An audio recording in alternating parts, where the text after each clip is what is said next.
ang mga kwento ng pag-ibig, kwento ng buhay at kwento ng pag-asa dito sa Barangay Love Stories. Love Stories.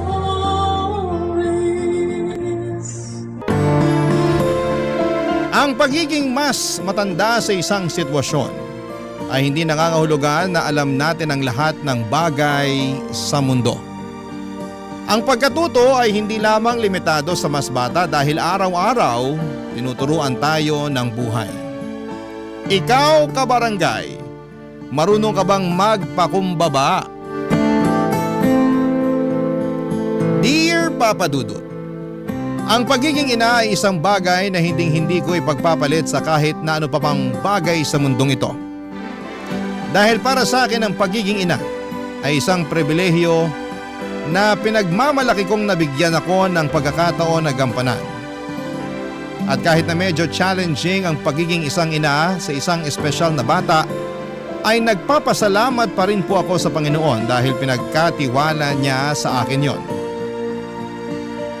Ang tulad nitong anghel na dapat kong ingatan, alagaan at pagkamahalin.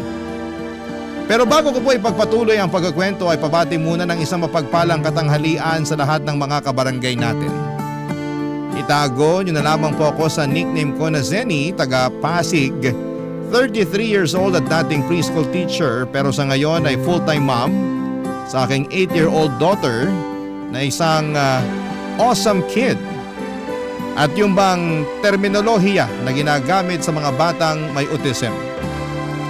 Tandang-tanda ko pa ang reaksyon ng mami ko noong nag-decide ako na mag-resign sa pagkaguro taong 2023 para tutukan ang pag-aalaga at pagiging nanay sa aking anak, Papa Dudut.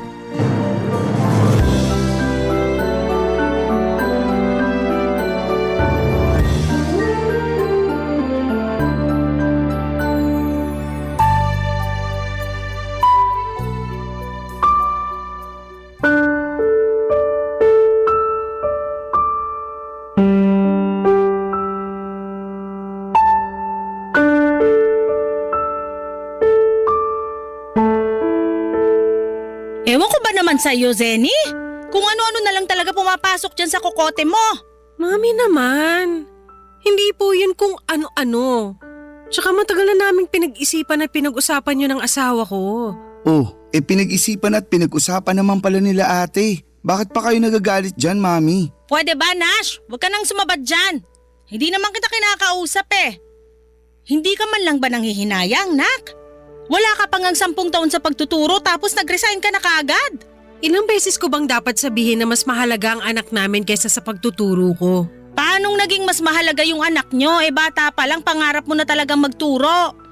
Tandang-tanda ko pa nung iniyakan mo pa ako para lang makakuha ng kursong education. Imbis na tungkol sa pagnenegosyo yung gusto kong kunin mo. Pinagbigyan kita kasi kinonsensya rin ako ng daddy mo.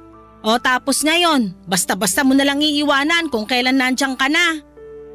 Ay, hindi niyo po talaga ako naiintindihan, no? Hindi talaga, kasi ang gulo niyo mag-isip nung asawa mo. Paanong magulo sila mag-isip? Gets na gets ko yung point nila ate at kuya kung bakit nag-decide sila ng ganyan. Kayo yung hindi makaintindi dyan, Mami. Sinabing huwag ka sumabad dyan! Nakakainis kasi kayo. Pinagpipilitan nyo pa yung gusto nyo eh. Halata naman kay ate na nahirapan siyang magdesisyon na mag-resign sa trabaho at iwan ang pagiging teacher niya para sa anak nila ni kuya. Pero anak nila kasi yun. At dapat mas mahalaga yung anak nila kaysa sa kahit na anong bagay sa mundo. Andun na tayo sa dapat mas mahalaga. Pero trabaho pa rin yung pinag-uusapan natin dito. Sige nga, kung aalis si Zenny sa pagtuturo, saan siya kukuha ng pera pang suporta sa therapy ng anak nila? Ang gastos-gastos pa naman ng batang yun, naku! Kung makatawag kayo ng bata dyan, parang di nyo apo yung pinag-uusapan dito ah. Tama po si Nash. Bakit ganyan kayo makapagsalita sa anak ko? Anak ko yun. Natural, mahalaga kapakanan niya sa akin at kahit na yung matagal ko ng pangarap na trabaho, handa kong iwanan para lang matutukan yung anak ko. Dami mong sinasabi. Ba't di mo na lang sagutin yung tanong ko, Aber? Tungkol dun sa tanong nyo kung saan kami kukuha ng pera pampatherapy ng anak namin, pinag-usapan na naming mag-asawa yun. Yung mister ko na lang ang magtatrabaho. Magdadagdag na lang siya ng source of income. Tapos yung perang pambayad sa tagapag-alaga sana ng anak namin, maiipon na namin pampatherapy niya. Yun naman pala eh. Ayos na ayos yung naisip nila ate at kuya. Oh, paano naman ako? Ha? Oh, Paano ka ako? Kung mawawalan ka na ng trabaho, di sino na magbibigay ng pera sa akin?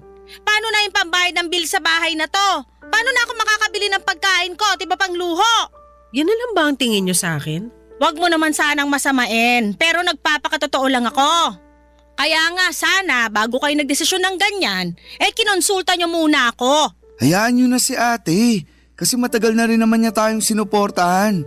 At kahit na nga nung nagkaanak sila ni kuya nakasuporta pa rin siya sa atin. Nakikisabat ka sa usapan pero hindi mo naiintindihan yung punto ko? Naiintindihan ko. Kaya nga sabi ko, hayaan nyo na si ate. Palayain nyo naman siya sa mga responsibilidad niya sa atin. Bakit? Sapat ba yung kinikita mo para masuportahan lahat ng pangangailangan natin dito sa bahay? Kasi kung oo, wala nang usap-usap. Ngayon pa lang makakalaya na yung ate mo sa mga responsibilidad niya sa atin. Madali naman akong kausap Papa Dudut, bata pa lamang ay pangarap ko na talagang maging isang teacher. Kaya ngayon ang kursong kinuha ko noong tumungtong ako sa kolehiyo. At sobrang saya ko noong nakapagtapos ako at nabigyan ng pagkakataon na makapagturo sa isang pampublikong paaralan.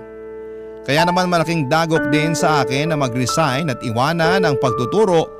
Pero kung para sa anak ko ay wala akong hindi kayang isakripisyo, Papa Dudut. Bukod doon ay pinag-usapan na rin namin ng mister ko ang desisyon kong yon at masaya ako dahil suportado niya ako.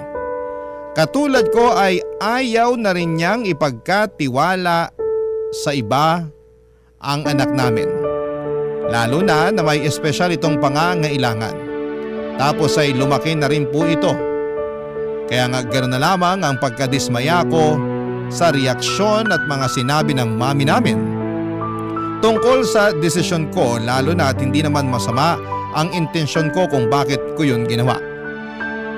Sa bagay, mas worried pa siya sa pera na mawawala sa kanya na mula sa akin kesa sa kapakanan ng sarili niyang apo. Buti na lamang ay to the rescue ang kapatid kong si Nash kaya hindi na lumala pa ang pagtatalo naming yon ni Mami. Hindi nga nagtagal, taong 2024 ay nakasampa na sa barko si Nash. At siya na ang nagpapadala ng pera kay Mami. Laking pasalamat ko talaga kasi pakiramdam ko ay nakaalis na ako sa pagiging breadwinner ng pamilya namin. Lalo na nga at meron na rin akong sariling pamilya na dapat natutukan. Pero dahil sa mga nangyari, ilang buwan din kaming hindi nag-usap ni Mami. Hanggang sa isang araw ay nagulat na lamang ako nang tumawag siya sa akin, Papa Dudut.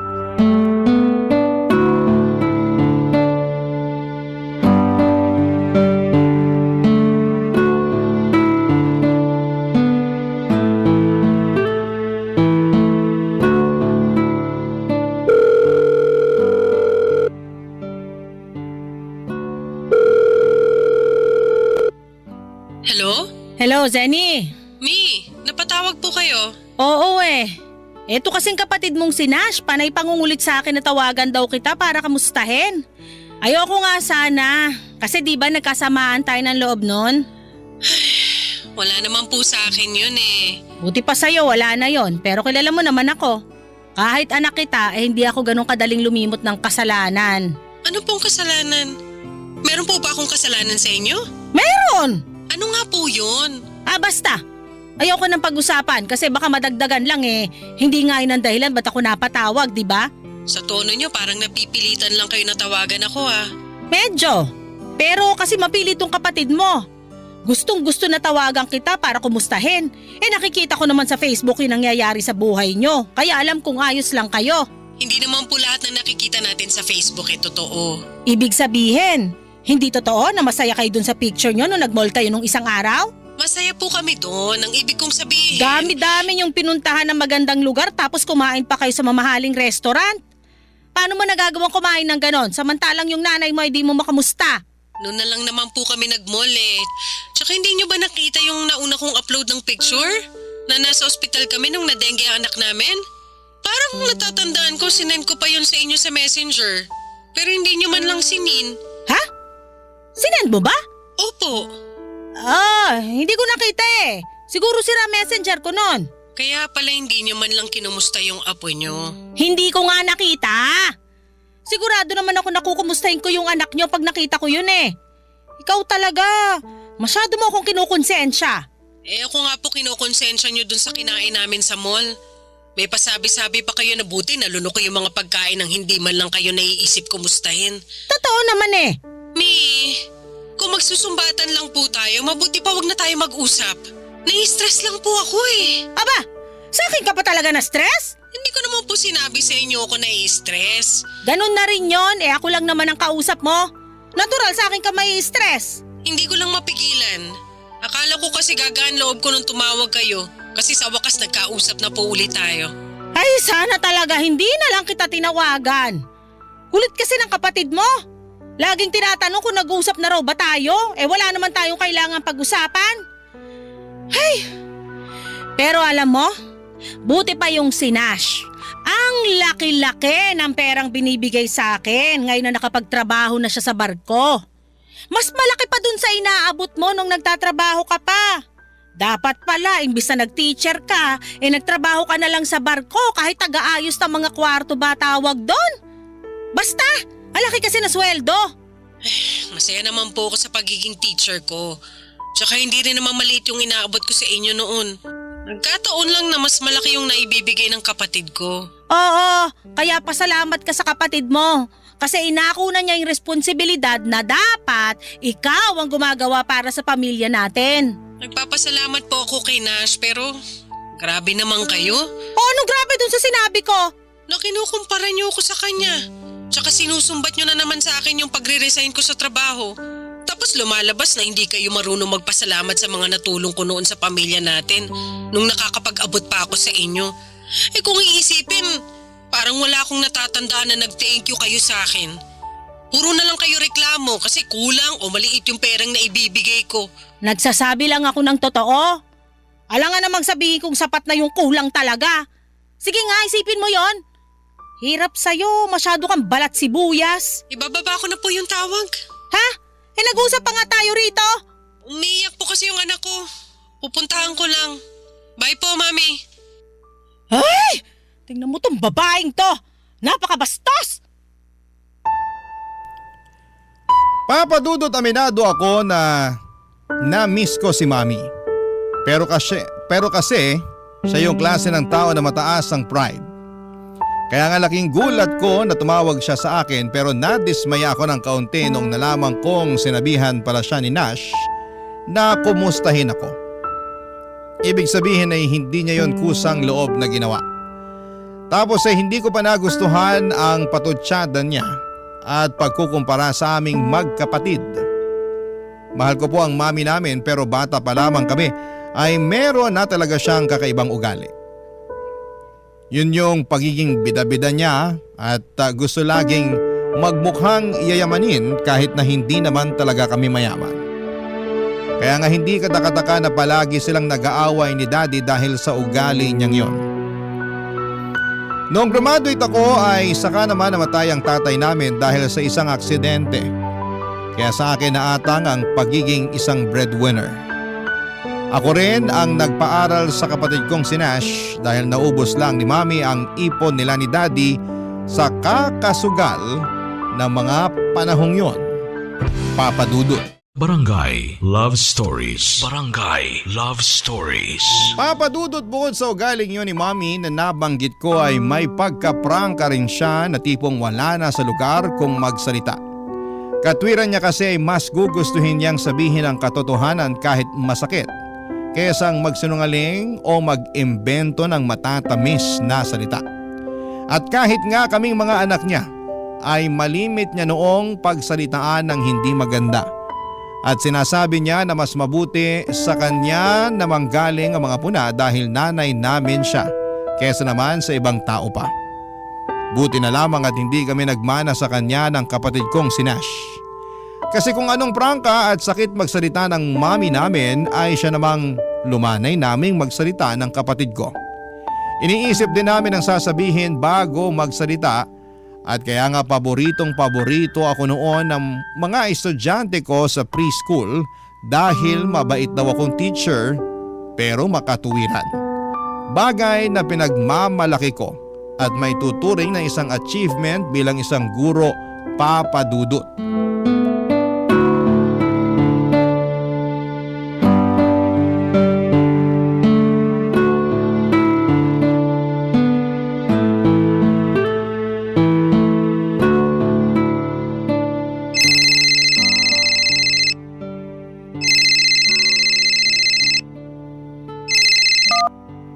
Hello, Nash? Hello, Ate Seni? Napatawag ka. May problema ka ba dyan sa barko? Nako, wala naman. Namimiss ko lang kayo ng pamangkin ko. Ito talagang kapatid ko, oh. Bakit? Hindi nyo ba ako na-miss? Grabe, na-hurt naman ako doon. Siyempre, na-miss ka namin. Kaso kakatulog lang ng pamangkin mo. Bukang bibig ka pa naman nun last time. Gusto ko raw maka-video call. Hindi naman kita matawagan kasi baka busy ka dyan. Oo, medyo busy lang talaga nitong nakaraang araw. Kaya sayang naman kasi di kami nagkausap. Pero sa susunod, tatawag ako madalas para matsyempohan ko siya nang maka-video call na kami. Salamat kasi hindi mo kami nakakalimutan kahit na malayo tayo sa isa't isa. Lalong-lalo na yung anak ko. Oo naman. Tsaka imposible na makalimutan ko kayo, no? Excited na nga ako magbakasyon dyan para makita kayo. Ako rin. Mabilis lang naman ang mga araw. Siguradong hindi na lang natin mamamalayan bakasyon mo na. Kaya nga, ngayon pa lang nag-iisip na ako ng pupuntahan natin pag nakapagbakasyon ako. Kaso napipressure ako kay Mami. Ha? Bakit? Ang daming lugar na gustong puntahan. Gusto pang mga ibang bansa. Kasi raw yung mga kumare niya nadadala ng mga anak nila doon. Okay lang naman sana pero nagsisimula pa lang naman ako mag-ipon. Tsaka malaki rin yung perang pinapadala ko sa kanya buwan-buwan. Si Mami talaga? Kinonsensya pa ako na bakit daw hindi natin siya magawang spoil. Tapos kinumpara pa ako sa anak ng mga kumare niya. Nalungkot talaga ako nun at nawala sa mood makipag-usap sa kanya. Gusto pa nga akong kausapin at iritan ng kung ano-ano. Kaya nagdahilan na lang ako na dinadayariya. Naaalala ko ganyan din siya sa akin nung tinawagan niya ako para mangumusta. Yan ba yung sinabi kong tawagan ka niya? Oo. Natuwa naman ako kasi tumawag siya pero nung sinumbat na niya sa akin na hindi naman daw niya gagawin kung hindi dahil sa'yo nalungkot at nainis na ako. Naku, pasensya ka na ate. Wala yun. Alam ko naman na concerned ka lang sa amin ni Mami at gusto mo na magkausap kami. Wala namang problema sa akin yun kasi nanay natin siya. Sabi ko nga sa kanya, kinalimutan ko na yung nangyari sa amin nung bago ka palang sumampa sa barko. Kaso mukhang siya yung hindi pa nakakalimot. Pambihira na talaga yung nanay natin. Minsan, napapaisip ako kung sino ba sa ating tatlo ang mas matanda. Ha? Bakit naman? Kasi siya nga yung matanda. Pero kung umasal parang bata. Tapos sobrang maldita pa. Huy, nanay pa rin natin yun. Alam ko naman. Pero hindi lang ako natuwa sa mga sinabi niya sa'yo. Kabilin-bilinan ko pa naman kumustahin ka para sana magkaayos na kayo. Pero parang nadagdagan lang sama ng loob mo sa kanya. Hindi ko na nga lang masyadong iniisip para hindi ako makapagtanim ng galit. Siyempre nanay pa rin natin yun. Tsaka masama na magtanim ng galit sa sariling magulang. Pero tama ka rin naman sa mga sinabi mo tungkol sa kanya kanina. Daig niya pa yung bata kung umasta. Ay, kailan kaya magbabago si Mami? Yan din nga ang tanong ko. Kasi tayo lang din magkapatid ang nakakapagtsaga sa ugali niya. Oo nga Ngayon ko mas naiintindihan kung bakit madalas silang mag-away noon ni Daddy. Lagi niyang sinasabi na pala away daw si Daddy, pero siya rin naman pala ang punot dulo. Tama. Ang hirap pakasamahan ni Mami sa totoo lang. Pero nakakaawa rin naman kasi siya na lang yung nag-iisa nating magulang. Basta ako ngayon na nanay na rin ako, pinapangako ko sa anak ko na hindi ko gagayahin si Mami. Hindi ko siya pagsasalitaan ng masasakit, kahit na pagiging prangka lang ang tawag niya dun. Hindi ko rin siya ikukumpara sa iba at palagi kong pupurihin lahat ng mga mabubuti at magagandang bagay na ginagawa niya. Ipagmamalaki ko siya sa ibang tao at ipaparamdam ko sa kanya na mahal ko siya. Yun ang gusto kong kamulatan ng anak ko. Yung lumaki siya sa pagmamahal at hindi sa pangiinsulto. Papa Dudut, alam naman namin ng kapatid kong si Nash na walang perpektong magulang. At napatawad na namin si Mami sa nagawa niya noong nalulung siya sa sugal dahilan para maubos ang pera na ipon nila ni Daddy. At kahit na paulit-ulit niya akong pinakikitaan ng hindi maganda ay lagi ko pa ring iniisip na ina namin siya ng kapatid ko. At nanggaling kami sa kanya at sa katunayan ay mas lalo kong naiintindihan ang pagiging magulang niya noong naging magulang na rin ako. Kaya nga lungkot lang isipin na kahit pala sa kapatid ko ay hindi pa rin nagbabago ang ugali ni Mami. At mas lumala pa ngayon habang tumatagal. Ewan, hindi naman namin siya pinapabayaan. Ini-spoil namin siya sa abot ng makakaya namin pero kung makapagsalita siya. Kung tratuhin niya kami ay parang kulang na kulang pa rin yung ginagawa namin para sa kanya. Nagpatuloy ang mga araw at sinabi sa akin ni Nash na bibisita raw si Mami sa bahay namin. Request niya para makipagbati sa akin. Hinayaan ko na lamang dahil nakikita kong nag-e-effort ang kapatid ko na magkabati na kami. Hindi nagtagal ay nangyari ngayon nung isang araw ay dumalaw siya sa amin.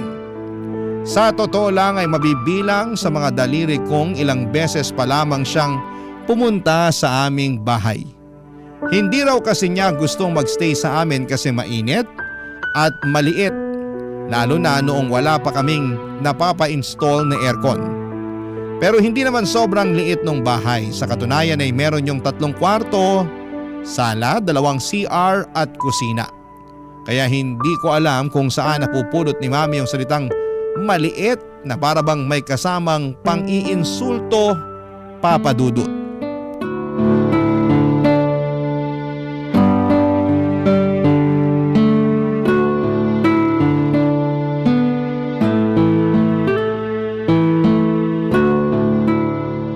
Ito po, Mi. Nag-order po ka ng mga paborito niyong pagkain. Ano-ano ba yan? May kare-kare po, tapos lechon paksiw, sinigang na bangus, tsaka fried chicken. Ang dami naman. Ano ba ako rito? Bibigtiin na?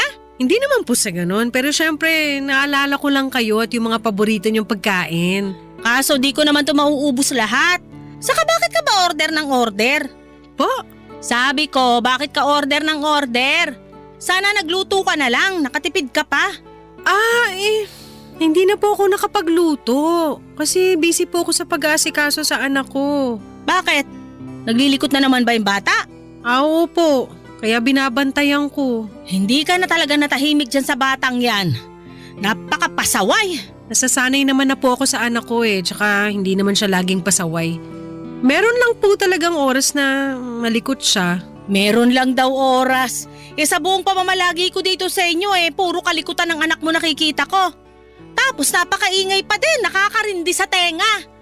Ganyan ba talaga yan? Hindi mo man lang ba sinasaway? Sinasaway ko, pero hindi po yung klase ng saway na pinagagalitan o pinagbabawalan siya. At bakit hindi ganon? Kasi nga po… Kasi magtatampo, sasama ang loob. Alam mo, manang-mana talaga sa'yo yung anak mo. Masyadong balat sibuyas. Mami naman! O bakit? Hindi po balat sibuyas ang anak ko. Kung sakali naman na mag-react siya ng ganon, hindi po niya yung kontrolado. Sa bagay, medyo maluwag pala tornilyo niyang anak mo. Ano pong sinabi niyo? Ang sabi ko, maluwag ang tornilyo niyang anak mo. Ano ba yan?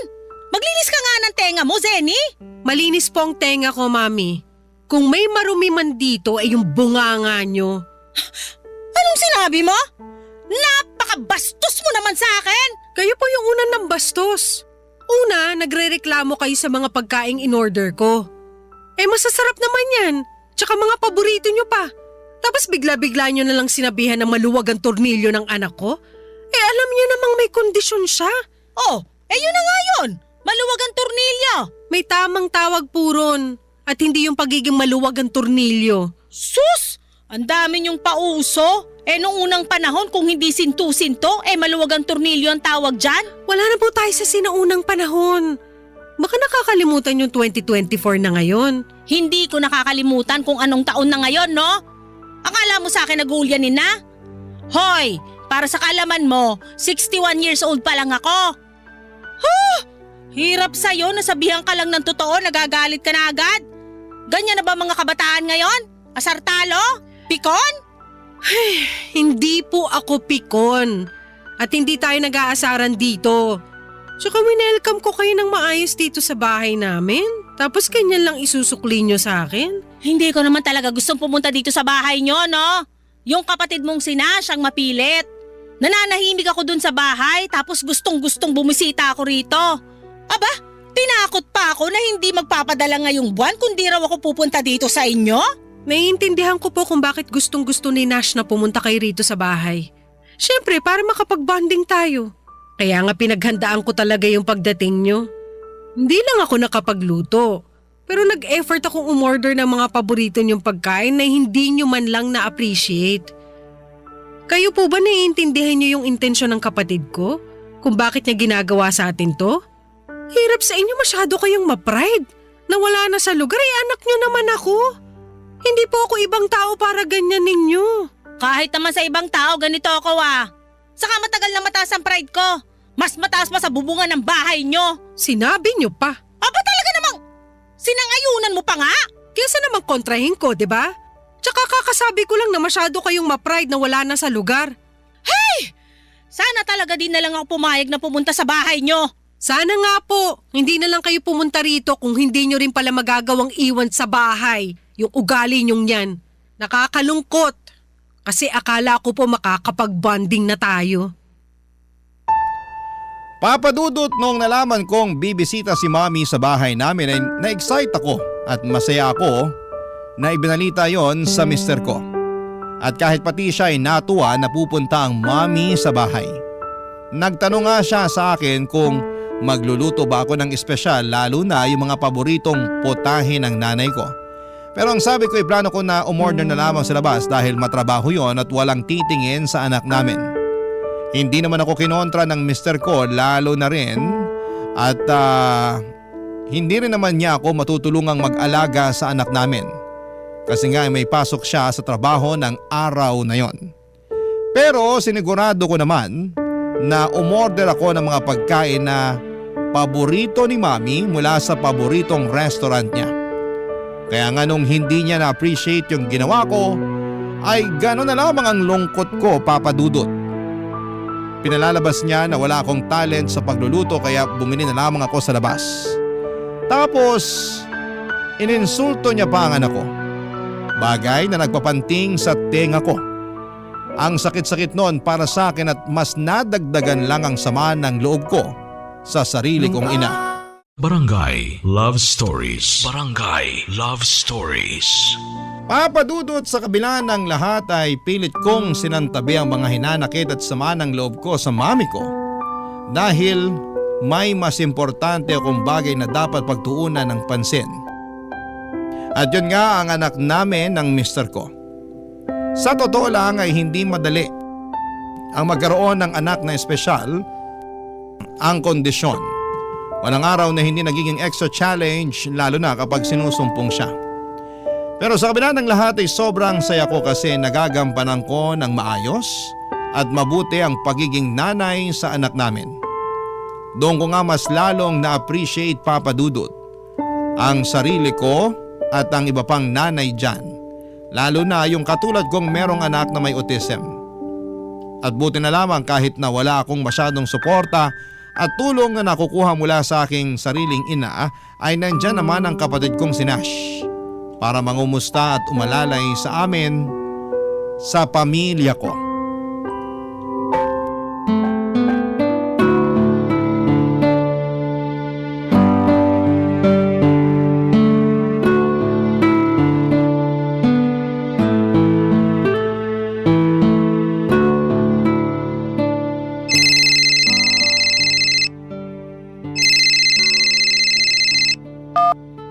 Hello, Nash. Hello, Ate Seni? Hi, kumusta ka naman dyan sa barko? Okay lang. Masaya na malungkot. Masaya kasi marami kaming bansa na pinupuntahan. Pero malungkot dahil malayo naman ako sa inyo. Ikaw talaga. Malapit ka na rin namang umuwi, di ba? Sabi mo dito mo plano magpasko at bagong taon. Oo, kaya nga excited na ako. Parang gusto ko nang hilahin ng mga araw para lang dumating na yung bakasyon ko. Gustong gusto ko na kayong makita, lalo na yung pamangkin ko. Miss na miss ka na nga nung anak ko. Panay banggit sa pangalan mo, hindi niya makalimutan na ipapasyal mo raw siya sa museum pag nagkita kayo. Alam mo naman yung batang yun nahihilig sa history at geography. Kaya nga naisip ko siya agad nung nakapunta na ako sa mga bansa na palagi naming pinag-uusapan na gusto niyang puntahan paglaki niya. Ay, sana talaga kasama ko kayo rito, ate. Yun bang nakakapamasyal tayo bilang pamilya at hindi nagtatrabaho? Hayaan mo. Alam ko naman na matutupad din yan sa susunod eh. Kung hindi ngayon, siguradong meron pang susunod. Pinag-iipunan naming mag-asawa yung birthday ng pamangkin mo. Gustong-gusto kasi noon na mamasyal imbes na mag-party. Naiisip ko, okay lang dahil mas matrabaho naman yung pagpapaparty kesa pamamasyal.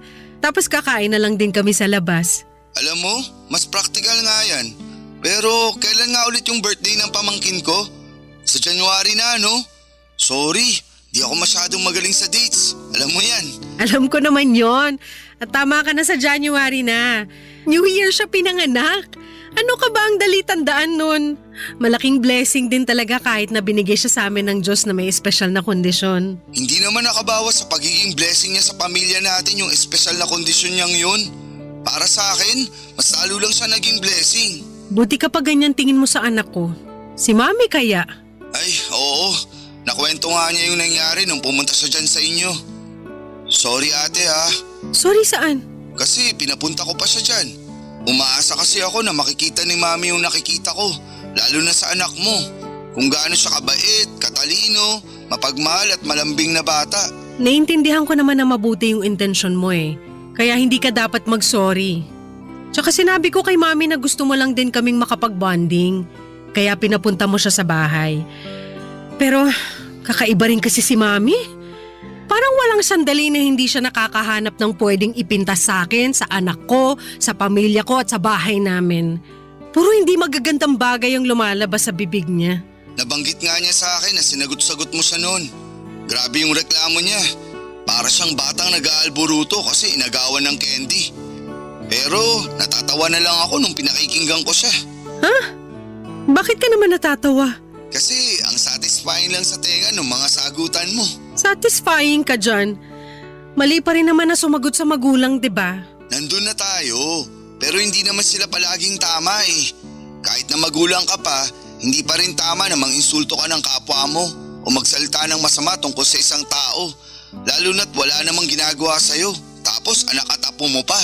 Ang sahol kaya nun. Kaya nga minsan naiinggit ako sa mga taong kasundo niya, lalo na yung mga kumare niya. Napapasabi na lang ako na buti pa sila close. Tapos tayo mga anak madalas nakakairingan niya. Alam ko naman na walang perpektong pamilya pero hindi ko na maalala kung kailan nagpakananay sa atin si Mami. Ikaw ba, tanda mo pa? Parang nagpapakananay lang naman siya sa akin pag magpapadala na ako ng pera o kung may hihingin siyang pabor. Tapos sa mga araw na wala siyang kailangan, hindi niya rin ako maalala ang kamustahin. Sobra naman yun. Ganyan din naman siya sa'yo nung nagtatrabaho ka pa, di ba? Oo, pero hayaan na siguro natin si Mami. Mahirap turuan ng mga matatanda. Akala nila inaapi sila o nagmamarunong sa kanila lalo na mas bata yung nagtuturo. Alam mo, dasal ko na lang gabi-gabi sa Panginoon na hipuin niya ang puso ni Mami para naman makapagbagong buhay na. Wala namang pinapanganak na perpekto, pero nasa tao pa rin ang pagbabago. At sana magbago si Mami sa mabuti at hindi sa masama. Papa Dudut, hindi lang ako nagpapasalamat sa Diyos dahil meron akong mabuting asawa, thankful din ako sa Kanya dahil meron akong mabait at maalalahaning kapatid sa katauhan ni Nash. At kahit nga nasa malayo siya ay hindi pa rin niya kami nakakalimutan ng pamilya ko. Lalo na ang pamangkin niya na mahal niya.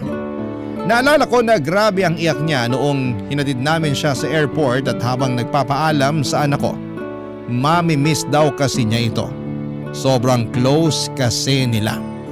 Lumipas sa mga araw, binalita sa akin ni Nash na may sakit daw si Mami kaya naman nag-worry ako ng husto. Lalo na at wala pa naman siyang kasama sa bahay namin. Kaya nga dali-dali kaming nagpunta doon ng anak ko para bisitahin siya. Pero bago kami umalis, ay may drawing na ginawa ang anak ko para iregalo sa kanyang lola. Natuwa naman ako at na-excite na maibigay niya yon ng personal sa nanay ko. Pagdating namin sa bahay niya, laking dismay ako dahil iba ang nangyari, Papa Dudut.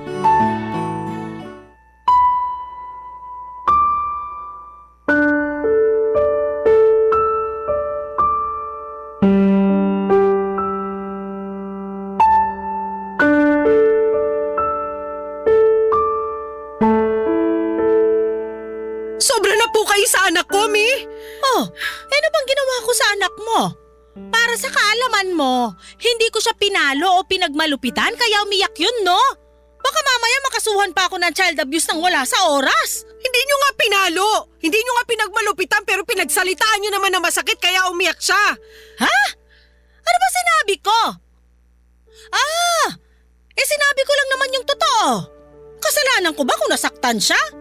Di ko naman kontrolado mararamdaman nung anak mong balat sibuyas. Hindi nyo nga kontrolado pero sana naisip nyo man lang.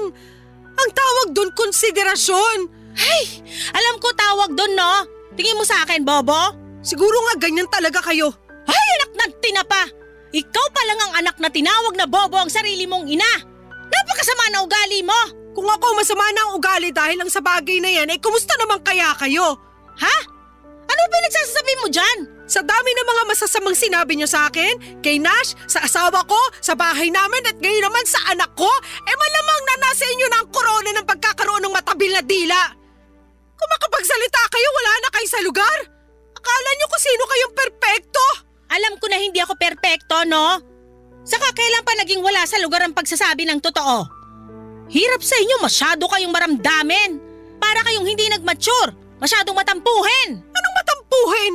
Anong hindi nag-mature? Baka kayo ang hindi nag-mature. Sa tanda kong to, hindi pa pala ako mature? Opo, kasi kung mature kayo mag-isip, hindi nyo pagsasalitaan ng masama yung anak ko. Hindi nyo sasabihin na pangit yung drawing niya, na mabuti pang itapon na lang kaysa ibigay sa inyo. Kasasabi ko lang na ginawa niya yung para iregalo sa inyo. Ano bang magagawa ko? Kung pangit talaga. Saka ayoko nga nun, no?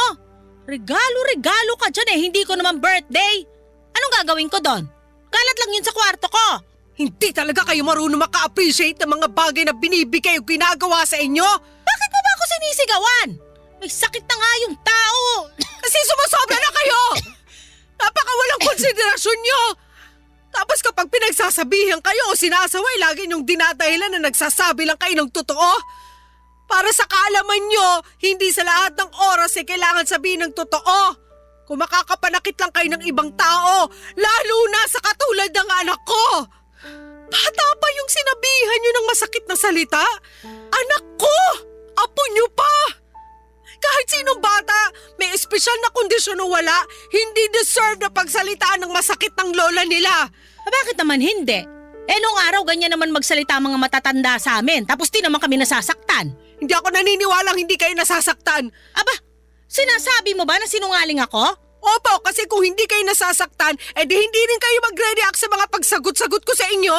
Kaso nasasaktan din kayo, kaya nagagalit kayo ng ganyan. Alam mo naman pala na nagagalit ako, tapos sinasagot-sagot mo pa ako. Alam ko na masamang sumagot sa magulang. Pero sana alam nyo rin ang limitasyon nyo bilang magulang. Hindi nyo pwedeng gamitin sa lahat ng oras na nanay namin kayo ni Nash o mas matanda kayo sa amin para idahilan na alam nyo na ang lahat. Kaya nasabi ko na parang kayo ang hindi nag-mature sa amin kasi ganyan pa rin ang pag-uugali nyo. Bakit kaya hindi nyo subukang magbago ng pag-uugali? Para naman magkasundo-sundo na tayo.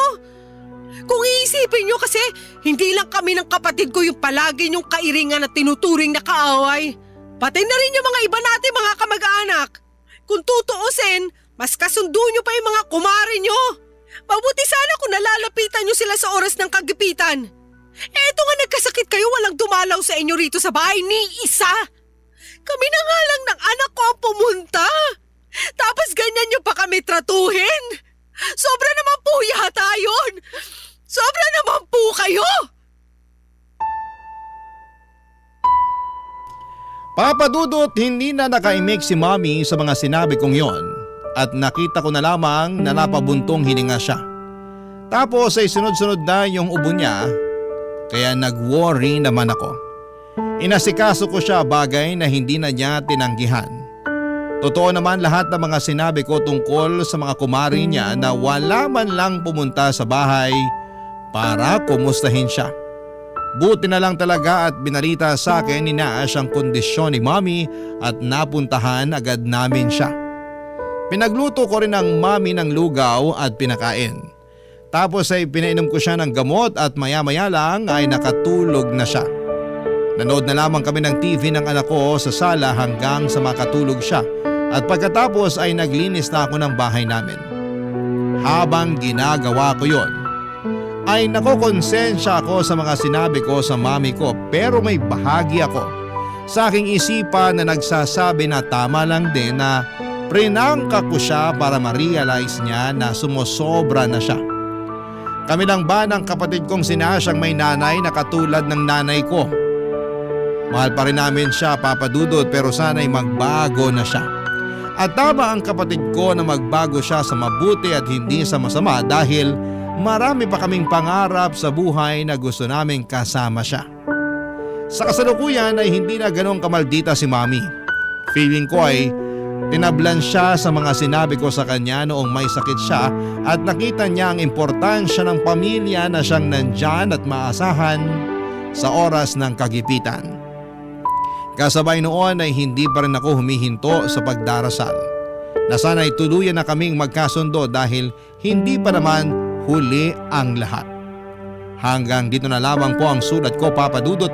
Maraming salamat po sakaling mapili po ninyong i-ere sa inyong programa. God bless and more power sa Barangay Love Stories. Number 1 po kayo sa puso namin. Ang inyong forever kapuso at kabarangay, Zenny. Barangay Love Stories. Barangay Love Stories. Minsan, mahirap gumawa ng tama, pero kahit dehado ang ating bida, iyon pa rin ang ginawa niya. Ano ang masasabi mo sa Barangay Love Stories natin today? Abangan namin ang sagot mo sa comment section. Barangay LS 97.1. 97.1. Forever. Number 1.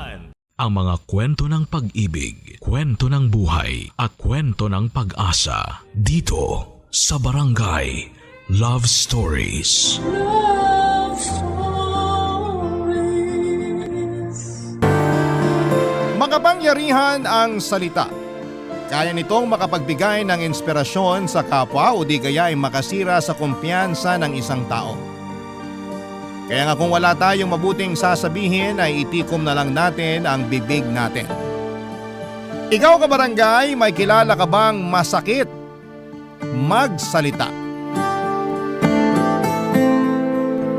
Dear Papa Dudut, hindi lahat ng tao ay pinanganak at tumatanda na makapal ang mukha. Ang ibig ko pong sabihin, yung ibang mataas ang kumpiyansa sa sarili at malakas ang loob. At merong iilan na kasama na ako doon na mahiyain at kung pwede lang iwasang makipag-usap sa tao para sa ikakapanatag ng loob ay gagawin talaga. Lahat ng klase ng pag-iwas. Sa kaso ko ay nagsimula ang pagiging mahiyain ko noong bata pa lamang ako at mas lumala yon dahil sa pakikitungo at pagkumpronta sa akin ng nanay ko sa ibang tao. Pero bago ko umpisahan ang kwento ko ay gusto ko munang bumati ng isang maganda at mapagpalang katanghalian sa lahat ng mga kabarangay natin dyan sa Pilipinas. Tawagin niyo na lamang po ako sa pangalang Ronnie, 28 years old at isang OFW dito sa Japan. Kasama ko rito ang Kuya Dindo ko na kalilipad lang nitong January. Masaya ako kasi magkasama na kami. Nauna kasi ako rito ng 5 taon, bale nag-extend na lamang ako ng kontrata dahil nagustuhan ng employer ko ang serbisyo ko. Isa nga pala akong barista at waiter, ganoon din ang trabaho ng kuya ko. Pareho rin kaming avid listener ng Barangay Love Stories and in fact, siyang nag-recommend sa akin ng programa ninyo noong pandemic. Hopeless romantic kasi yon at mahilig ding makinig ng radyo kaya nagustuhan niya kaagad ang Barangay Love Stories. Sabi ko nga sabay kaming sumulat sa istasyon ninyo para mapakinggan namin ang aming kwento. Paunahan na lamang kung sino ang mapipili. Magsisimula ang lahat noong nasa Pilipinas pa lamang kami 7 taon na ang nakakalipas. 21 anyos ako noon at aminadong may pagkamahiyain. Ako yung tipo ng tao na mas pipiling umupo sa dulong bahagi ng classroom kung saan ay malayo sa mga kaklase ko at hindi masyadong pansinin. Kahit nung elementary pa lamang ako ay malaking pagsubok na talaga sa akin ang pagpasok sa eskwelahan. Kaya tuloy ay hindi rin ako masyadong natuto at madalas ay kulelat sa klase. Bagay na laging kinakainis ng nanay ko, Papa Dudut.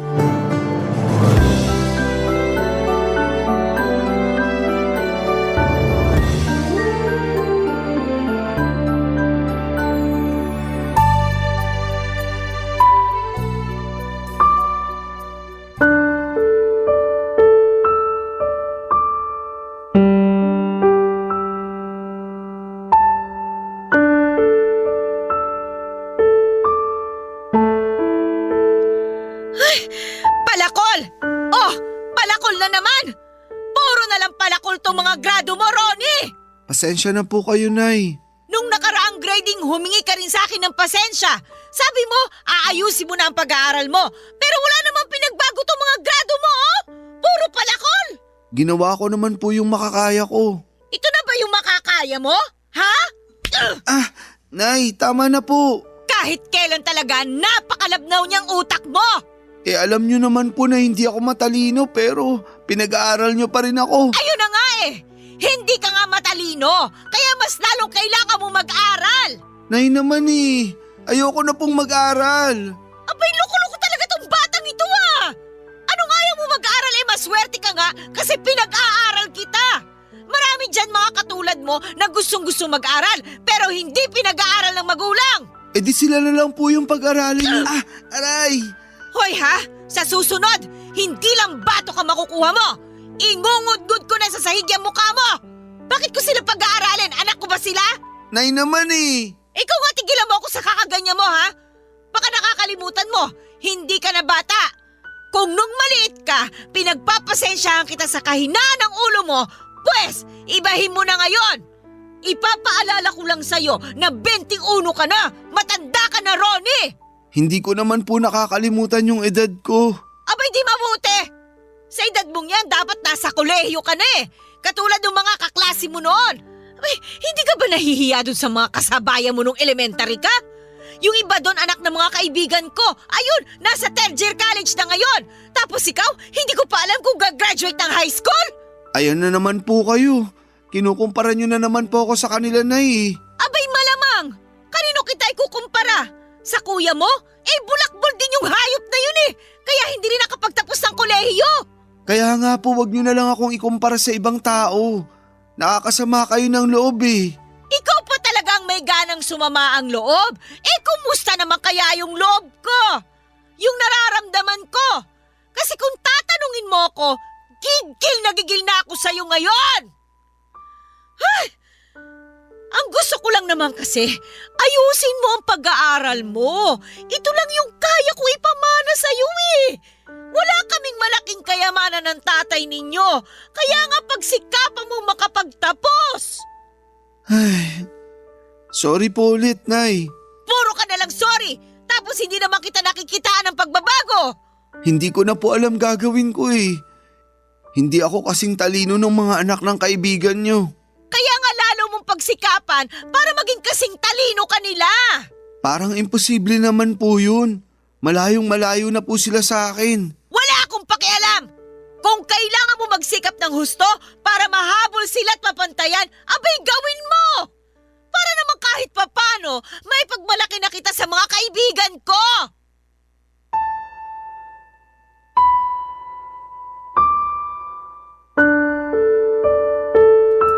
Hindi na bago sa akin na ikumpara ng nanay ko sa anak ng mga kumare at kakilala niya. Akala ko lang din ay masasanay na ako pero hindi pa rin pala. Kahit noong maliit pa ako ay lagi na niyang sinasabi sa akin na kasalanan daw ng pagiging mahiyain ko kaya wala akong masyadong natututuhan sa klase. Totoo rin naman kasi imbes na itanong ko sa teacher yung mga bagay na hindi ko maintindihan sa lesson namin ay hindi ko ginagawa. At pinagsasawalang bahala ko na lamang at nahihiya kasi ako. at baka hindi rin ako makabuo ng tamang salita para makapagtanong. Medyo bulol pa ako noon. Natatakot ako na pagtawanan ng mga kaklase ko kaya mas gusto ko na manahimik na lamang. Ayos lang na bumagsak ako kasi gusto ko na tumigil na lamang sa pag-aaral. Pero nairaos ko pa rin naman ang elementary at high school kahit na ayaw ko na talagang pumasok. Kaya lang dahil sa mga bagsak ko ay naging repeater ako o yung bang umuulit ng grade level. Naunahan na tuloy ako ng ibang mga kaklase ko. Sa edad ko noong 21 ay kakatapos ko pa lamang sa high school at nagdadalawang isip akong magkolehiyo. Hindi naman po sa wala akong pangarap sa buhay pero hindi ko nararamdaman sa puso ko na gugustuhin ko pang mag-aral ng 4 na taon o higit pa. Kaya lang natatakot naman akong magtrabaho kaya ano na lamang ang gagawin ko. Sinabi ko yon sa isa sa mga kaklase ko na pinagkakatiwalaan ko. Sinabi niya na sumama ako makipag-inuman sa kanila ng mga pinsan niya para mabawasan daw ang pagiging mahiyain ko. Naisip ko na wala namang mawawala kung sasama ako sa inuman na yon. Kaya naman, nagpunta ako, Papa Dudut.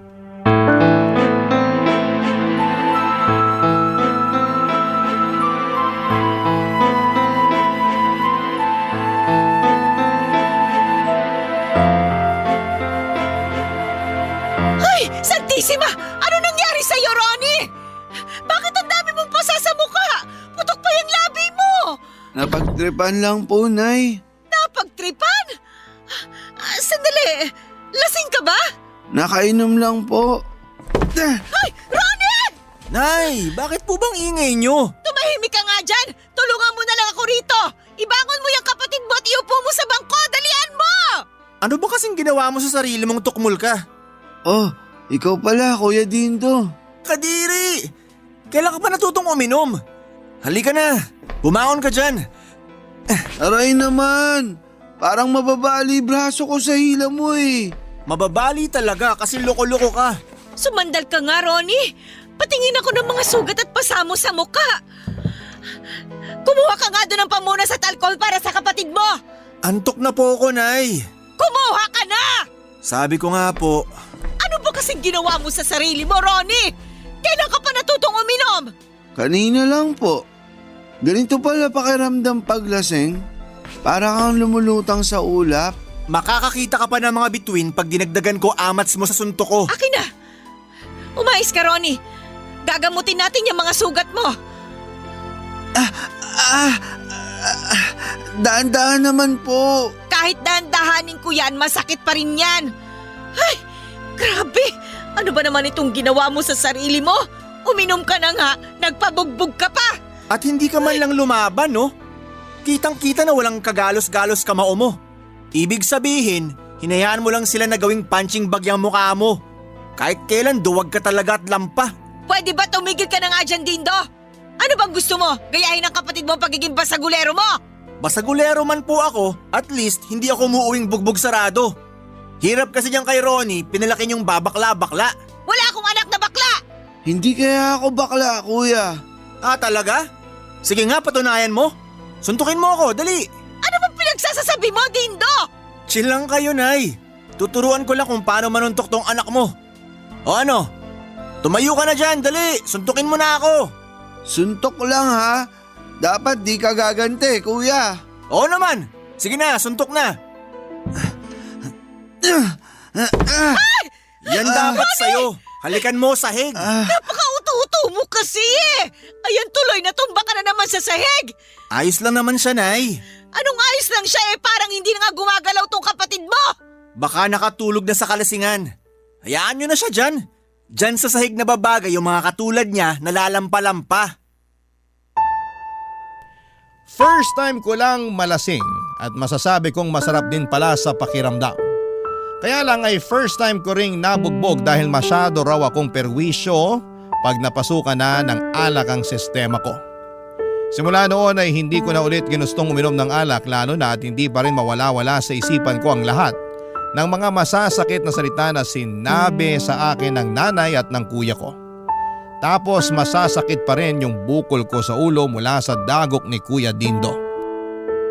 Kaya naman nagtanim ako ng matinding sama ng loob sa pamilya ko noong nahimasmasan ako.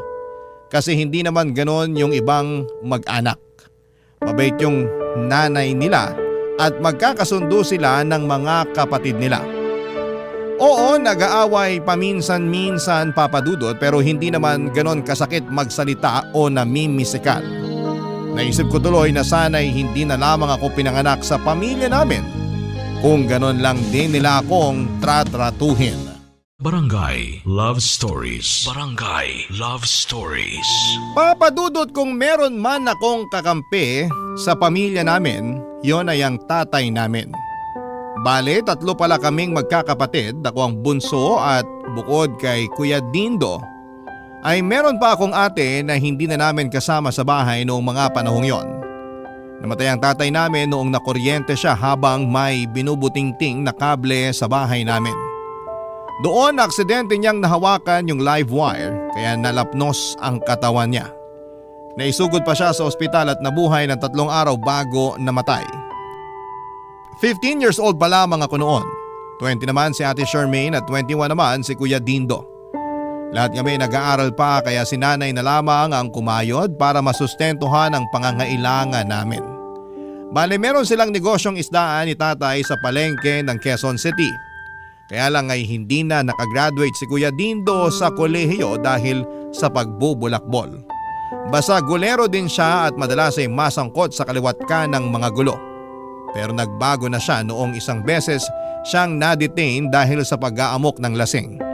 Doon naranasan niyang mabugbog na mga inmates kaya tumino siya paglabas niya. Nagtrabaho na lamang siya pero palipat-lipat naman dahil hindi rin siya nagtatagal. Reklamador din kasi siya at walang tiyaga sa trabaho.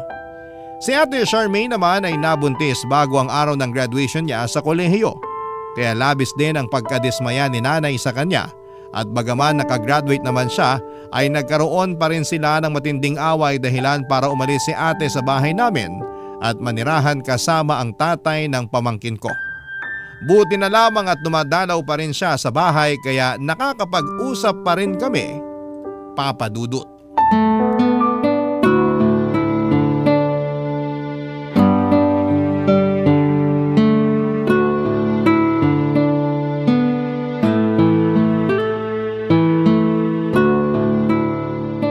Kumusta ka naman, Ronnie?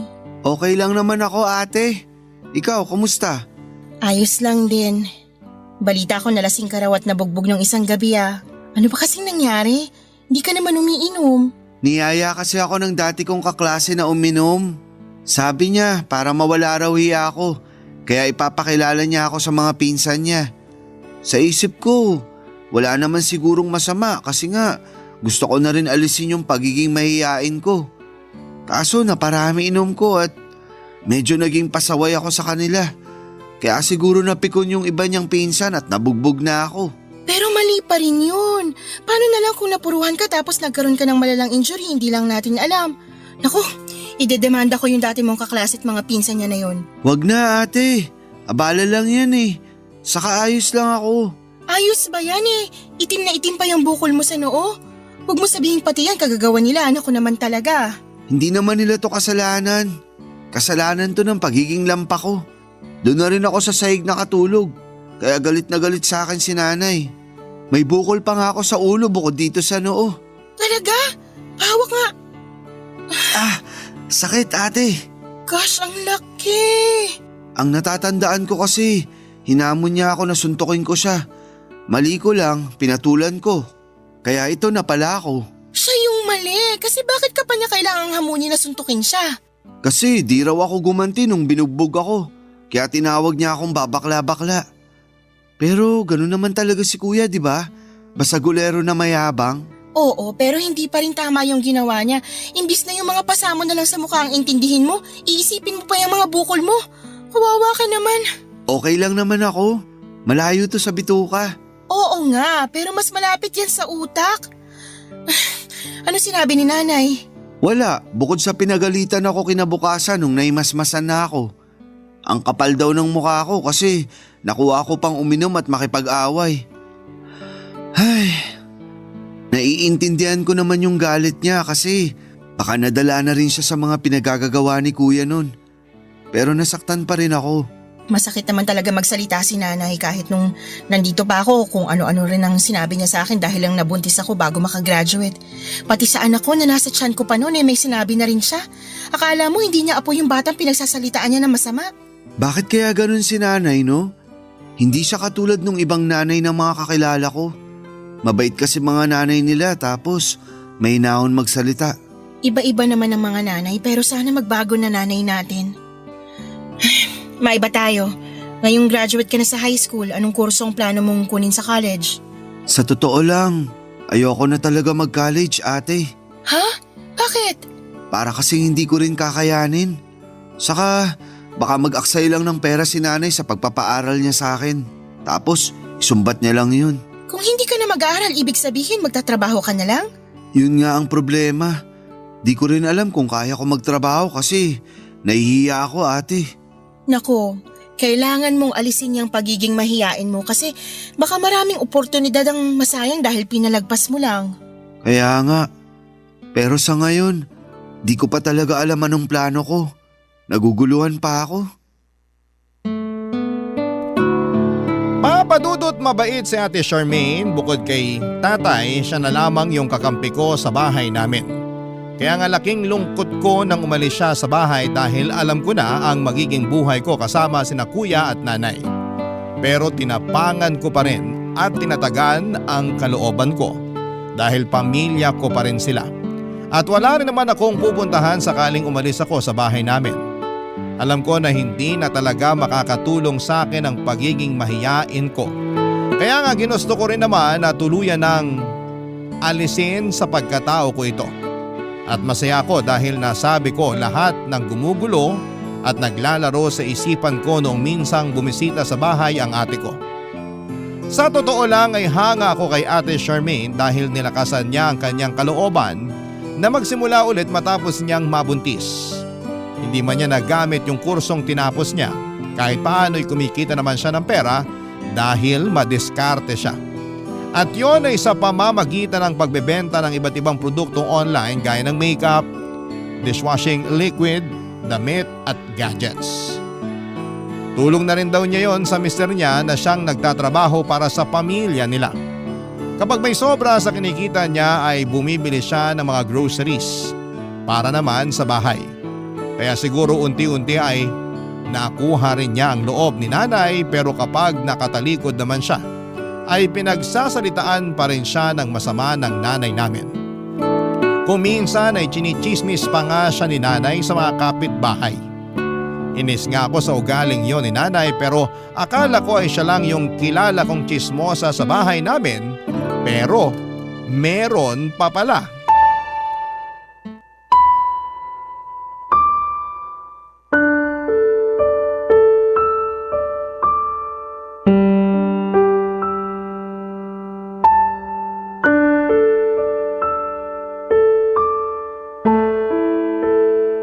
Sinabi niya talaga yon, Dindo? Oo, Nay! Dinig na dinig ng dalawang tenga ko. Aba, naghanap pa talaga siya ng kakampi kay Charmaine, ha? O, Nay! Ayan na yung magaling yung anak. Hoy, Ronnie! Halika nga rito. Bakit po, Nay? Yumuko ka ng kaunti. Po? Yumuko ka ng kaunti, sabi eh! Ang tangkad mo, hindi kita abot! Sige po. Ayan po. Yan ang Aray dapat ko, sa'yo! Nay! Ayos ah! Solid yun, Nay! Tumigil ka dyan! Baka ikaw ang sunod kong batukan! Bakit naman ako nadamay bigla? Ay, mabuti pa, iskapo na ako. Mamaya mabatukan pa ako. Bakit niyo naman po ako binatukan? Nagtatanong ka pa talaga? Hindi ko naman alam yung rason niyo. Nalaman ko lang naman na ayaw mo na palang magkolehiyo! Kanino niyo po nalaman? Sa Kuya Dindo mo! Narinig daw niya yung pag-uusap niyo ng ate mo nung nakaraan. Tapos ikinuwento niya sa akin.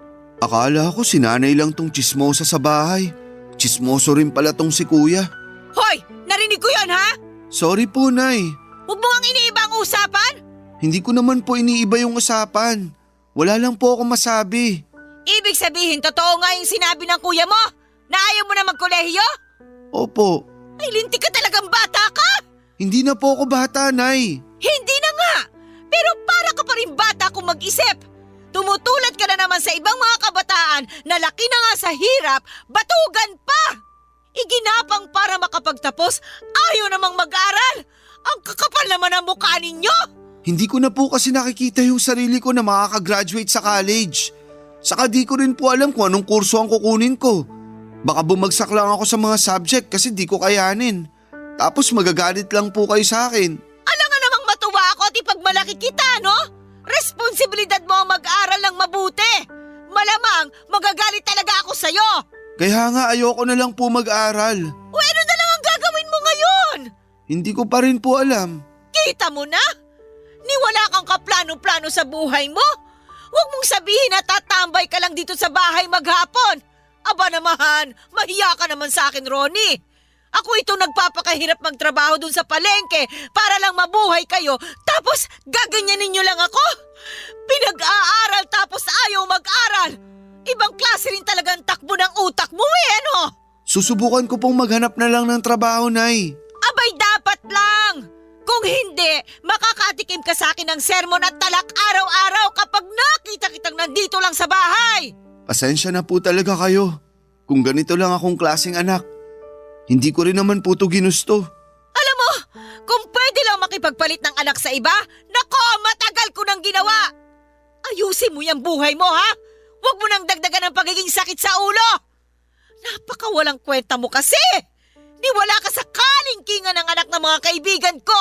Nakakainis lang kasi nagkaroon ako ng anak na mahina at mahiyain na katulad mo!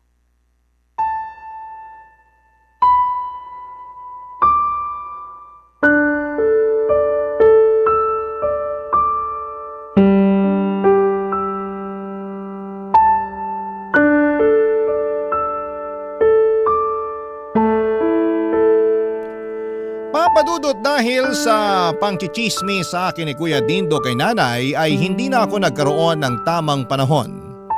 Naiproseso sa utak ko kung paano ko sasabihin at ipaliwanag sa kanila na ayoko nang magkolehiyo. Hindi naman masama ang intensyon ko dahil alam ko sa sarili ko na baka hindi ko rin kayanin yon. Sapat na yung nakakabasa ako, nakakasulat at nakakapagbilang. Kahit naman paano ay nakakaintindi ako sa basic English, kaya hindi ko na kailangang magpakadalubhasa sa ibang propesyon. Sa totoo lang ay hindi pa ako sigurado sa plano kong gawin sakaling hindi na ako pumasok sa eskwelahan sa darating na pasukan. Bala kong saka na lang yung isipin kapag nasabi ko na kay nanay ang plano kong paghinto sa pag-aaral. Pero dahil sa pagiging bida-bida ni kuya ay nagkagulo na naman sa bahay namin at minasama na naman ng nanay ko ang naiisip ko. Ang sakit-sakit sa bihang walang kwentang anak. Makasarili at hindi marunong tumanaw ng utang na loob sa mga magulang na nagpaaral sa amin. Lahat ng mga masasakit na salitang yon ay naipon sa dibdib ko at pakiramdam ko ay gusto ko nang sumabog at gusto ko nang magwala ng mga panahong yon sa sobrang sama ng loob at sa sobrang sakit ng pinagdaraanan ko. Barangay Love Stories. Barangay Love Stories. Papadudot pinanindigan ko ang desisyon kong wag nang mag-aral. Doon ko na rin sinimulang maghanap ng pwedeng mapasukang trabaho para kahit paano ay kumita ako ng pera. Walang tigil na rin kasi ang pagpaparinig sa akin ni nanay na kung hindi ako mag-aaral ay maghanap buhay na lamang daw ako para naman may silbi ako. Pero natagalan pa rin akong makahanap ng trabaho dahil sa pagiging mahiyain ko. Sa awa naman ng Diyos ay nakapasok ako bilang tagaluto ng burger sa isang 24/7 burger shop sa lugar namin. Challenge talaga sa akin ang kumausap ng customer pero nahasa naman noon ang kakayahan ko at nawala ang pagiging mahiyain ko. Nagkaroon ako ng kumpiyansa sa sarili ko at kaunting tapang sa dibdib. Mula nung maramdaman ko yon sa kaloob-looban ko ay nagkaroon ako ng katiting na pag-asa na baka pwede akong mangarap at sumubok ng mas malaking bagay para sa sarili ko. Mahal ko naman ang ginagawa ko ng mga panahon na yon pero ayokong magluto at magbenta ng hamburger hanggang tumanda ako. Bukod doon, ang baba ng sweldo dahilan para lagi pa ring magreklamo at magbunganga sa akin ang nanay namin, Papa Dudut.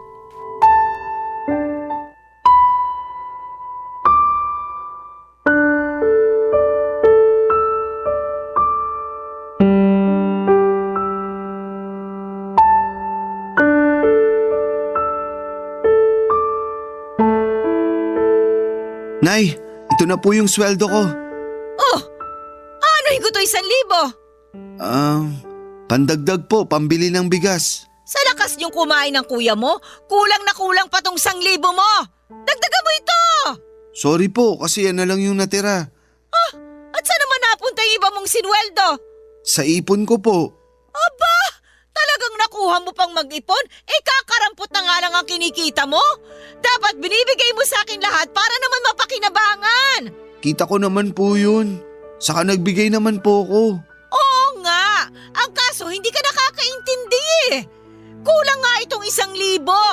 Kung bakit kasi hanggang ngayon, nagtsatsaga ka pa dun sa trabahong yun, napakababa ng sweldo. Pangarap yata ni Ronnie magtinda at gumawa ng hamburger hanggang mamatay siya eh. Pwede ba kuya? Huwag mo nang pakialaman yung trabaho ko. Ikaw nga walang permanenteng trabaho. Palagi kang lumilipat kasi wala kang tiyaga. Aba, ako pa talaga sinabihin itong walang tiyaga. May punto rin naman ang kapatid mo ah. Pati ba naman ikaw, Nay? Kampi ka sa tukmol na yan? Para po sa kaalaman nyo, hindi ko pangarap magtinda at gumawa ng hamburger habang buhay. Kaya nga po ako nag-iipon kasi pag may naisip na akong gusto kong gawin, meron akong magagamit na pera. Ano ba kasi yung gusto mong gawin? Magnegosyo? Yun ba ang balak mo? Si Ronnie? Magnenegosyo? Sa bobo niyang yan? Baka malugi siya agad pag nagkataon, Nay. Sobra ka naman magsalita, kuya. Totoo naman ang sinasabi ng kuya mo eh. Anong alam mo sa pagnenegosyo? Hindi ka nga nakapag-aral. Kasalanan mo naman kasi pinag-aaral kita pero ayaw mo. Tingnan mo ang sarili mo ngayon. Hamak na taga-benta lang ng hamburger. Marangal naman po tong trabaho na to. Hindi po ako nagnanakaw o nanlalamang ng kapwa. Kahit na ano pang sabihin mo, pang walang pinag-aralan lang ang trabahong yan. Ang laking pera yung sinayang ko sa pagpapaaral sa inyo. Wala rin pala akong mapapala. Itong kuya mo, laging nawawala ng trabaho. Ultimo pang yosi sa akin hinihingi. Yung ate mo naman, nakagraduate nga, pero nagkaanak at nag-asawa naman agad. Tapos ikaw, ayaw mong mag-aral at mas gusto mo na lang magluto ng hamburger. Diyos me! Wala ba talaga kayong pangarap sa buhay? Wala na bang pwedeng itaas yung mga pangarap nyo? Katulad ng iba nyong kaedad dito sa barangay natin? Meron naman po, Nay. Kaya lang hindi po kami katulad ng ibang kaedaran namin. Kung sila, alam nila agad ang gusto nila sa buhay, kami hindi po ganun. Medyo nahihirapan po kaming alamin yung gusto namin. Tapos, imbis na tulungan nyo kami, unawain at gabayan, kayo pa yung nangunguna sa pagpuna sa amin. Opo, wala pa kaming may pagmamalaki sa inyo sa ngayon. Pero meron naman kaming pangarap at gusto sa buhay. Di ba kuya? Ha? Oo, meron naman talaga. Alam ko na gustong gusto mong makabili ng motor na may sidecar para ikaw na maghahatid sundo kay nanay sa palengke. Pero dahil nga papalit-palit ka ng trabaho, wala kang ipon. Sakit mo naman magsalita. Totoo naman eh. Oo na. Totoo ba yon? Ha? Dindo?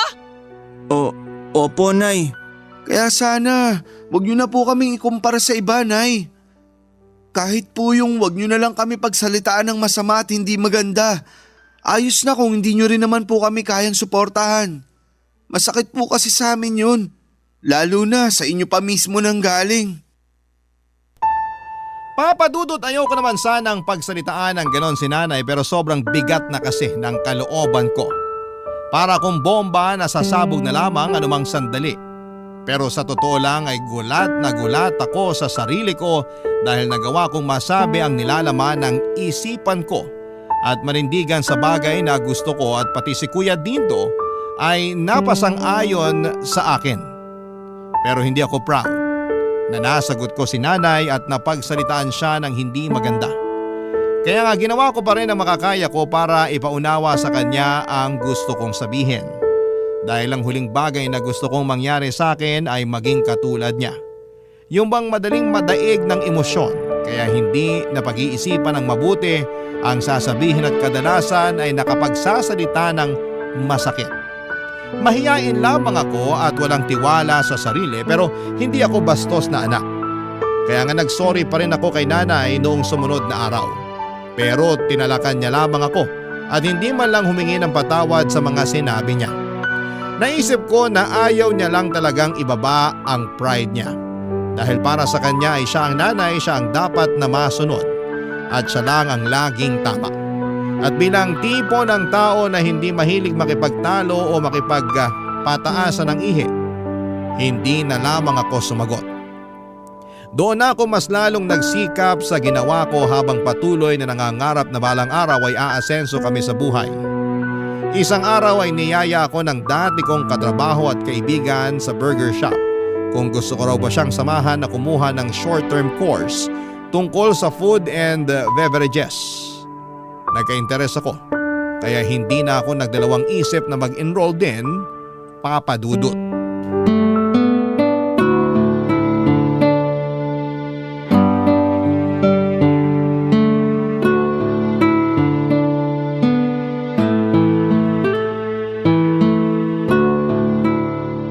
Nako, malapit ka nang gumraduate sa kinuha mong short-term course.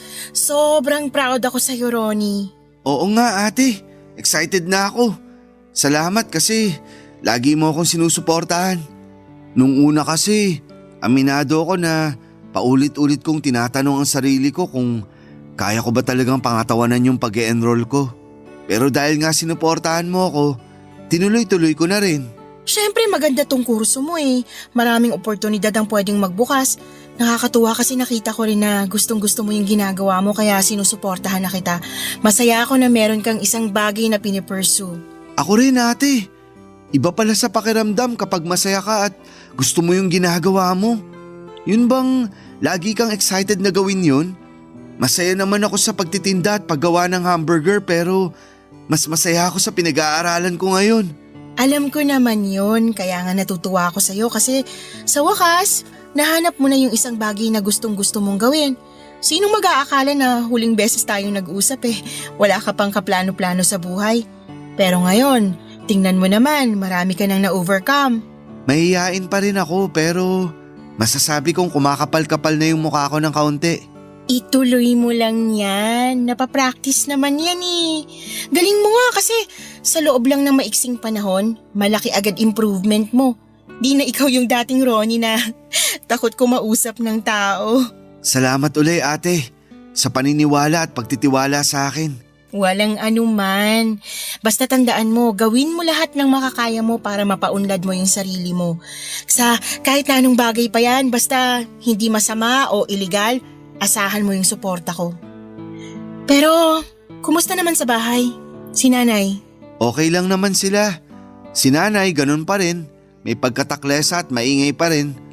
Pero nabawasan na kahit paano yung pagiging mapanumbat at pagkukumpara niya sa atin sa iba. Lalo na nung nasabi ko yung sama ng loob ko sa kanya. Nabalitaan ko nga yun kay kuya. Kahit kailan talaga, napaka-chismoso ni kuya. Hayaan mo na. Galing mo nga eh. Tsaka sabi niya, napabilib daw siya sa'yo dahil nasabi mo yun kay nanay. Tapos bigla raw siyang na-inspire. Naks, inspirational na pala ako?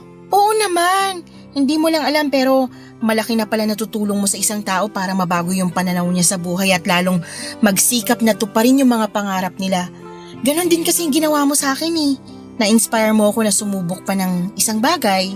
Kung ganun, itutuloy mo na talaga pag-enroll mo sa baking class? Oo, suportado rin naman ako ng mister ko. Tsaka para magamit ko rin yung kursong natapos ko. Good luck sa'yo ate.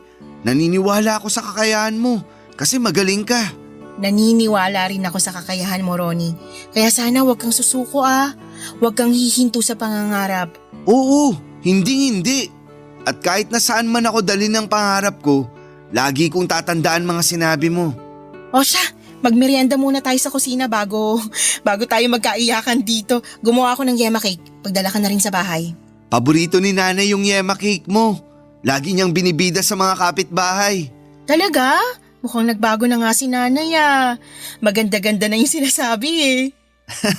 Oo nga no, sana magtuloy-tuloy na. Mismo! Papadudot makapangyarihan ang mga salita at pwede itong makasugat ng damdamin lalo na kung hindi maganda ang ating sasabihin. At malaki rin ang epekto nito sa mga kabataan na nagsisimula pa lamang sa buhay. Kaya nga importante na sa bahay pa lang dapat itanim na ng mga magulang ang mga mabubuting salita sa isipan ng mga anak nila upang hindi sila lumaking mahina ang loob at walang kumpiyansa sa sarili. Yun kasi ang natutuhan ng ating sender mula sa karanasan niya na ibinahagi sa ating programa. Sa kasalukuyan ay masaya kami, Papa Dudut, na nakakatulong na kami sa nanay namin kahit na hindi kami katulad ng ibang anak na mga kakilala niya. Ay proud na sa amin si nanay dahil unti-unti na naming natutupad lahat ng mga pangarap namin. Nagkapatawaran na rin pala kami ni nanay bago ako umalis noon sa Pilipinas. Ayoko na kasing magbaon ng sama ng loob. Gusto ko na lang ng peace of mind. Masaya naman ako dahil nakikita kong nagbago na nga itong si nanay. Mabuti na lang talaga at nilakasan ko ang loob ko na magsalita noon upang malaman din niya ang nilalaman ng puso ko. Wala naman akong masamang intensyon dahil mahal ko ang nanay ko. Pangarap kong mabigyan siya ng maginhawang buhay na alam kong deserve niya matapos ang mga sakripisyo niya para sa aming magkakapatid noong maaga kaming iwan ni tatay. Kaya nga gagawin ko ang lahat at magsisikap ako para magkatotoo ang mga pangarap ko. Hanggang dito na lamang po, Papa Dudut, ang sulat ko at sana po ay mapili po ninyong i-ere sa programa ninyong Barangay Love Stories. Maraming salamat po at sana ay marami akong na-inspire sa aking kwento. God bless po sa inyong istasyon and more power. Ang inyong forever kapuso at kabarangay, Ronnie. Barangay Love Stories. Barangay Love Stories. Anong say mo sa Barangay Love Stories na ito? Pagkwentuhan natin sa comment section yan. Nagustuhan ng iyong napakinggan? Ituloy yan via live stream sa www.gmanetwork.com/radio.